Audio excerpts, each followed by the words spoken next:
Mungkin AHY sadar bahwa selama ini dia enggak dianggap sama Anies, walaupun AHY ini ketua umum partai.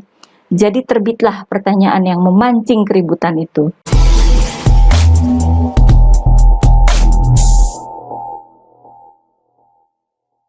Halo guys, kembali bersama saya Nina Nur. Kita akan mengulik dunia politik dengan awas, waras, dan cerdas. Koalisi perubahan ribut lagi. Ini kok jadi kayak kebiasaan ya. Bentar-bentar ribut, bentar-bentar rusuh. Yang ribut mereka, yang disalahin tetap Pak Jokowi. Maunya apa sih? Maunya AHY jadi cawapres ya. Tapi sejak awal AHY memang bukan termasuk pilihan buat Anies. Demokrat dari merayu sampai mengancam, AHY masih saja belum jadi cawapres. Terus ribut lagi, gontok-gontokan lagi, nyalahin Pak Jokowi lagi. Gitu aja terus sampai lebaran kuda ya. Udah kayak tontonan lawak nggak sih? Oke deh, kita coba bahas dengan serius ya. Faktanya Anies sudah bikin kriteria cawapres. Di antaranya adalah sosok yang bisa menambah angka elektabilitas Anies dan bisa membantu Anies nanti kerja kalau terpilih jadi presiden. Faktanya, kriteria itu sudah disampaikan Anies berbulan-bulan lalu. Namun, oleh Anies, nama AHY tidak pernah disebut sebagai kandidat yang paling mendekati kriteria tersebut. Anies sih pernah memuji AHY, sampai menyebut AHY sebagai putra terbaik bangsa, bintang terang di langit Indonesia. Ini fakta ya pada bulan Maret lalu. Namun, pujian itu terasa gombal. Lawang AHY tetap saja nggak dipilih jadi cawapres. Habis itu kan malah muncul nama-nama Mahfud MD, Khofifah, hingga Yeni Wahid. Sehingga kita melihat pujian ini sekedar buat melambungkan hati Demokrat saja, agar tetap dalam koalisi yang mendukung Anies. Sekedar produk olah kata-kata manis saja ya. Nah, sudah merayu, ngancem, kasih ultimatum dan sebagainya, Anies kok sepertinya tetap tidak terpengaruh ya. Sampai tiba waktunya Anies mau menjalankan ibadah haji beberapa minggu lalu. Ada pernyataan dari kubu Anies bahwa nama cawapres sudah mengerucut jadi satu nama dan akan diumumkan setelah Anies pulang dari ibadah haji. AHY pun segera tampil di depan publik dengan mengantarkan Anies berangkat haji di bandara. Pokoknya tempel terus ya, walaupun sesudah itu malah muncul nama Yeni Wahid. Tapi kemudian Yeni Wahid menolak dengan kata-kata yang paling menyentil dan menohok Anies. Memangnya Anies sudah pasti bisa nyalon? Belum tentu juga, kata Yeni Wahid. AHY sih mungkin senang ya dengar sentilan ini, buat menyadarkan Anies bahwa ambisinya pres Anies itu masih tergantung sama partai politik. Oleh sebab itu, AHY pun dengan setia menjemput di bandara ketika Anies pulang dari Arab Saudi hari Kamis lalu, ya. Demokrat pun katanya mengaminkan jika publik melihat itu sebagai kecocokan dan keserasian sebagai capres-cawapres. AHY memang berusaha untuk mempengaruhi persepsi publik ya. Kedekatannya dengan Anies itu memang panggung untuk mendongkrak citra AHY agar dianggap sudah sesuai jadi cawapres Anies. Ini ditunjang dengan banyaknya baliho bergambar AHY dan Anies yang dipajang di berbagai lokasi. Baliho itu dibikin besar-besar ya, dan ternyata memang dipasang oleh Partai Demokrat. Tapi kalau dilihat benar-benar posisi kedua tokoh di baliho ini kok kayak kebalik ya. Biasanya yang capres itu difoto posisinya di sebelah kiri kita yang melihat gitu.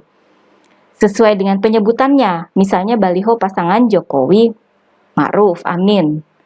Sesuai penyebutan nama ya, Pak Jokowi dulu, baru Pak Ma'ruf Amin. Harusnya foto Anies dulu di kiri, baru foto AHY. Kalau di baliho yang dipasang Demokrat itu kan kayak AHY yang nyapres, sedangkan Anies jadi cawapresnya. AHY sendiri tampak sangat bersemangat ketika menanggapi pertanyaan awak media soal baliho ini. Kata AHY, baliho adalah bagian dari sukacita Demokrat dan berharap segera terwujud deklarasinya. Entah AHY ini sadar atau tidak dengan posisi foto yang terbalik itu ya. Tapi masa nggak nyadar sih? Kan yang bikin baliho itu pihak Demokrat sendiri. Beda sama Anies. Mungkin Anies menyadari posisi yang terbalik itu. Sehingga tanggapan Anies atas baliho itu memberi kesan bahwa Anies nggak happy, tidak antusias seperti AHY. Anies justru tidak menganggap baliho itu istimewa. Kata Anies, wajar saja jika partai memasang baliho dengan foto ketua umum partai dengan capres. Jadi pemasangan baliho itu adalah kerjaannya ketua-ketua partai saja. Gak ada yang spesial buat Anies. AHY dia sebut sebagai ketua partai. Tidak ada kata cawapres yang disebut Anies. Narasi di baliho yang menyinggung perubahan pun tidak dibahas oleh Anies. Nah loh, Anies gak happy kan? Apalagi sebelumnya Nasdem juga menegaskan bahwa di acara apel siaga perubahan Partai Nasdem yang digelar hari Minggu ini ya, tanggal 16, tidak akan ada pengumuman nama bakal cawapres Anies. Wah, Demokrat kepleset nih. Pada saat yang sama, AHY terus saja dengan upaya mendongkrak citranya agar bisa dilihat publik sebagai kandidat cawapres yang cocok mendampingi Anies. AHY menyampaikan pidato politik pada Jumat malam kemarin ya, tanggal 14. Pidato politik itu disiarkan oleh 4 stasiun televisi nasional. Isinya seperti biasa ya, kritik ini dan itu terhadap pemerintahan Presiden Jokowi. Kritik aja sih, tanpa bisa menunjukkan hasil kerja sendiri. Pidato politik ini sangat memperlihatkan keinginan AHY maju dalam Pilpres 2024. Keinginan besar itu juga tercermin dari pernyataan AHY pada hari yang sama. AHY sih ngakunya tidak mempersoalkan jika tidak dipilih jadi cawapres Anies. Tapi menurut AHY yang harus dipertanyakan adalah sikap partai-partai lain.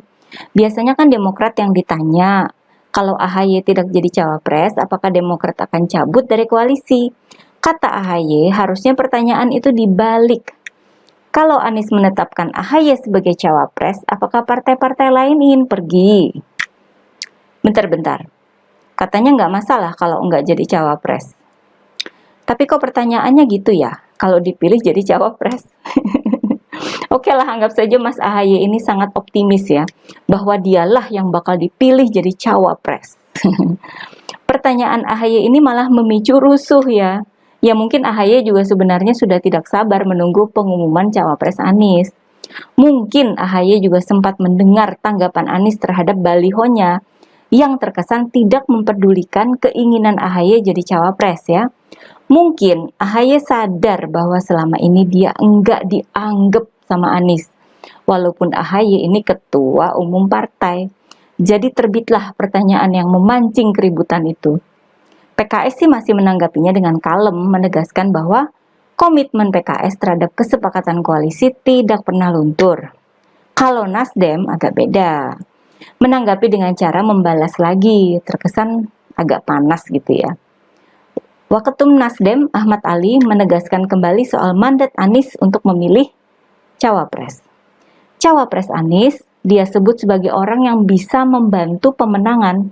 Ini seakan menegaskan bahwa kalau AHY tidak dipilih, berarti AHY dinilai tidak bisa membantu pemenangan, ya kan? Kemudian Ahmad Ali balik bertanya pada AHY, kalau bukan AHY, pergi nggak dia? Kembali AHY seperti diremehkan dan dituduh bakal cabut dari koalisi kalau nggak jadi cawapres ya. Rusuh lagi. Koalisi perubahan ini sudah kayak sinetron ya, penuh konflik dan drama gitu. Selalu saja ada bentrok antara Nasdem dan Demokrat ya. Kalau PKS sih lebih kalem, mungkin karena PKS sudah pasti dapat efek positif dari pencapresan Anies. Sementara Demokrat dan Nasdem kan belum pasti dapat apa-apa. Pendukung Anies kan larinya ke PKS.